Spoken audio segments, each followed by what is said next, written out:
Rangers FC has been crowned Scottish Premiership champion after 10 years. And Nigerian forward Victor Osimhen returns from injury and came back with a goal. And lastly, Man United coach Ole Gunnar Solskjaer insists that Manchester United will not win the Premier League, that the gap is too much. These and many more stories when I return. This is the Man for Horses in KZR. I'll be right back.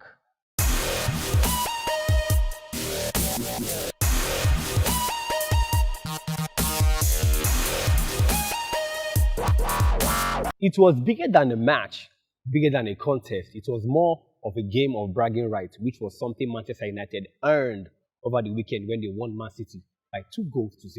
The first goal was scored by Bruno Fernandes after a clumsy challenge from Gabriel Jesus on Anthony Martial. Second goal was a very fine walked ball between the Manchester United goalkeeper Dean Henderson after he threw a long ball that fell on the path of Luke Shaw, who ran at a very blistering pace and doing a beautiful one to Marcus Rashford after he buried the ball beyond the reach of Ederson, Manchester City goalkeeper. And when the match ended, there was a lot of jubilation from the path of Manchester United fans and their coach, Ole Gunnar Solskjaer. And when he was asked about the match when it ended, he said that he's excited that they've won, but he doesn't see Manchester United winning the title this season because the gap between Man City, who is first, and Man United is 11, which is a very long way to go, even though we still have about 10 matches left to play this season.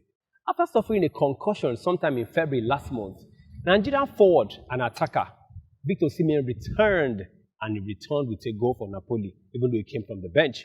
When the match ended, their coach, Gattuso, was very excited and effusive in praise about Osimhen, who was able to join the club again after that lengthy layoff from injury. And what led to Osimhen's absence was when he collided with a player when the ball was crossed and he landed awkwardly on the floor, which took him out. After spending some time in the hospital, he was cleared to play again, but the club had to give him a long time to rest to recover before he was found on the field of play again. And not just for Napoli, Nigeria is also excited. The coach of Nigeria, Gino Tro, who is excited again to have Osimhen in the squad, owing to their latest match that will be coming to our screen anytime soon.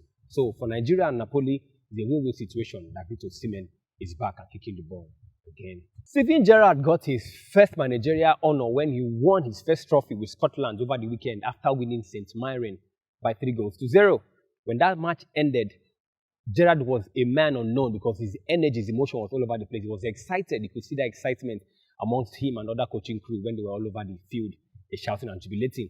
What determined that particular title for them was when Celtic, their arch rival, drew with Dundee by 0-0. When that match ended, Scottish fans, they had to break down all the lockdown rules, and they came out in numbers in front of the stadium, throwing fireworks and shouting in jubilation and not really giving much attention to their own safety because it's been a long time that trophy eluded them. Now, Rangers has won that title for the 55th time, and they also made a very mocking attempt towards Celtic when they flew a banner over the stadium when Celtic were playing Dundee in that match that ended 0-0. Now, so far so good. Rangers still have 6 matches to play before the season expires, and they're still very much in the competition. I'm talking about the Europa when they'll be playing Slavia Prague on Thursday to determine if they'll still be pushing for more honors. For Steven Gerrard, congratulations to him because this is a very big title to his profile. After the match week 14 of the MPFL, Kwara United still maintains first position, and for Rangers, they've gone all the way down to third. And for the bottom 4, they still remain the way it is. I'll bring you all the table standings and the scores updates that happened over the weekend. These and many more when I return. This is the Man for Horses in KZR. I'll be right back.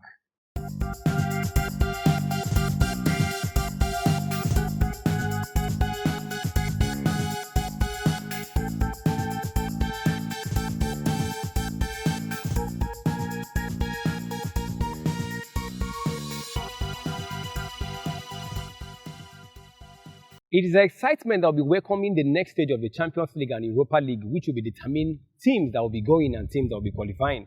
For a team like Barcelona, who are dangling on a thread, have to realize if they'll be coming back from that loss and tragedy they had from the hands of PSG. And for a club like Arsenal, who finally scaled through after they only won a team like Benfica, will be watching if they'll be happy to go beyond Olympiacos, who knocked them out last season in this very particular encounter. All right, thank you very much, guys. These are all the stories I have for you from the very beautiful segment of Sport on the Go. Follow us on social media handles at MyColorTV, no space in between, YouTube, Instagram, Facebook, and as well as Twitter, when I bring you up to date around the world of sport and football. This is the Man for Horses in KZR. I guess I'll see you when I see you. Stay safe. and bye-bye.